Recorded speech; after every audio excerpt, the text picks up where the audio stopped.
Before the flood that forever changed the course of humanity, the earth was inhabited by creatures that defy our understanding, gigantic, imposing beings who walked among men. The Bible mentions these giants briefly, but the impact they had on human history was profound.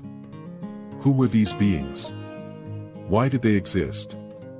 And what do we really know about them from the scriptures? Prepare to delve into one of the most enigmatic and dark chapters in biblical history as we explore the presence of giants on earth before the flood. The origin of giants, mystery of the sons of God and the daughters of men. It all begins in Genesis 6 verses 1 to 4, a short but incredibly intriguing passage from the Bible that says, "When men began to multiply on the earth and daughters were born to them, the sons of God saw that the daughters of men were beautiful, and they took for themselves any they wanted. There were giants in the earth in those days, and also afterward, when the sons of God came in to the daughters of men, they bore children to them, these became mighty men, famous men who were of old." This verse raises questions that perplex theologians, historians, and scholars to this day. Who were the sons of God? And why did their union with the daughters of men result in the creation of giants? Many scholars interpret the sons of God as fallen angels, heavenly beings who, in rebellion against God, came down to earth and had relations with human women.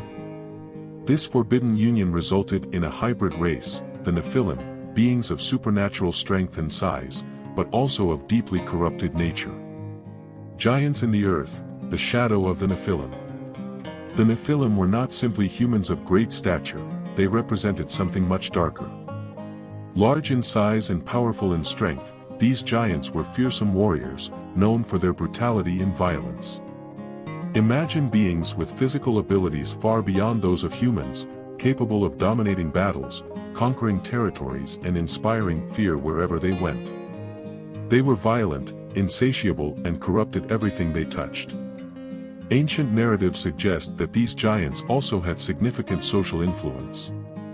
They were not just monsters, they were leaders, kings and warriors who shaped the world around them. In some traditions, they were seen almost as gods, figures who not only dominated physically, but also imposed themselves spiritually on people. They were the manifestation of a world in complete disarray, where the separation between the divine and the human had been violated. The impact of giants, violence and moral decline. The giants' influence on the earth was not limited to brute force. They accelerated humanity's moral decline, spreading violence, chaos, and corruption. The Nephilim were not just gigantic beings, they were living symbols of rebellion against God, an unholy mixture of the sacred and the earthly. Their presence compounded human depravity, filling the earth with blood and disobedience. It is important to note that the Nephilim were not just a physical problem, but also a spiritual one. They represented a direct challenge to the divine order, an affront to what God had planned for humanity. Their existence was a constant reminder of disobedience and corruption, causing the earth to become an untenable place dominated by evil. The flood, an act of judgment and purification. The presence of giants is often cited as one of the reasons God sent the flood. Rather than simply punishing humanity for its sins, the flood was a response to the total corruption that the Nephilim and their fallen angelic parents had brought to the world. God saw that the hearts of men were completely corrupted and that violence had spread throughout the earth.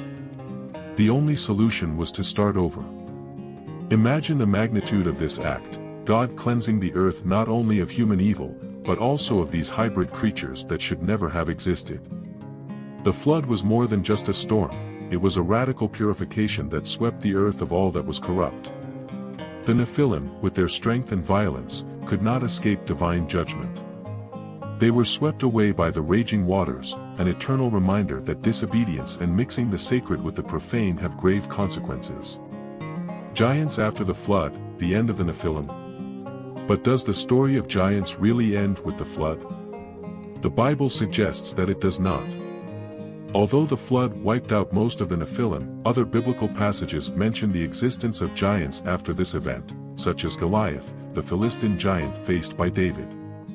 In addition, tribes such as the Anakim, mentioned in Numbers and Deuteronomy, are also described as people of great stature, suggesting that the genes of the Nephilim could somehow have survived. This continuity raises even more questions. How did these giants resurface? Could other fallen angels have repeated the same acts that led to the creation of the first Nephilim? Or could some of the giants from before the flood somehow have survived the cataclysm?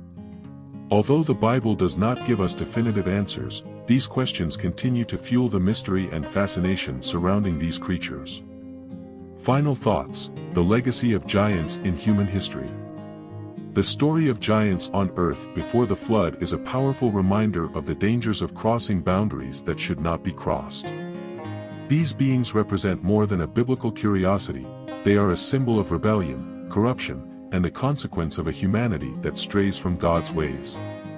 The story of the Nephilim teaches us about divine judgment and the need to maintain the purity of what is sacred. Now, we want to hear from you. What do you think of this story? Do you believe these giants really existed, or are they just myths to explain the moral decadence of humanity before the flood? Leave your opinion in the comments, subscribe to the channel, and activate the bell to continue following this series of biblical mysteries.